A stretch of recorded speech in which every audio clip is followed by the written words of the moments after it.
Polit bureau జాతీయ రాష్ట్ర కమిటీలను తెలుగుదేశం పార్టీ ప్రకటించింది. మంత్రి నారా లోకేష్ను పార్టీ వర్కింగ్ ప్రెసిడెంట్గా నియమించడం పట్ల పార్టీ శ్రేణుల్లో కొత్త ఉత్సాహం నిండింది. 2029 ఎన్నికల లక్ష్యంగా టీడీపీ విజయ రథసారథిగా సరైన నాయకుడికి పార్టీ పగ్గాలు అందించారని కార్యకర్తలు చెప్పుకుంటున్నారు. 2013లో పూర్తి స్థాయి రాజకీయాల్లోకి వచ్చిన నారా లోకేష్ పార్టీలో కార్యకర్తే కేంద్రంగా కీలక మార్పులకు శ్రీకారం చుట్టారు. తాను వస్తూనే 2014 మహానాడులో కార్యకర్తల సంక్షేమ విభాగం ప్రతిపాదన చేశారు. ఆ తర్వాత జరిగిన తెలుగుదేశం సభ్యత్వ నమోదు కార్యక్రమంలో కార్యకర్తలకు ప్రమాద బీమా అందజేసి వారి కుటుంబాలకు ఆర్థిక భరోసా కల్పించారు. తన వినూత్న ఆలోచనలతో పార్టీకి ఫ్రెష్ లుక్ తేవడంతో పాటు కష్టపడి పనిచేసే సామాన్య కార్యకర్తలను గుర్తించే ప్రత్యేక వ్యవస్థ ఏర్పాటు చేశారు.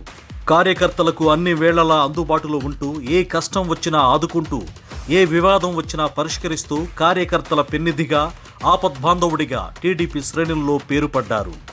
కార్యకర్తే అధినేత అనే నినాదంతో పార్టీ కోసం క్షేత్రస్థాయిలో కృషి చేసిన సామాన్య కార్యకర్తలకు వేదిక మీద స్థానం కల్పించే సంస్కృతికి బాటలు వేశారు.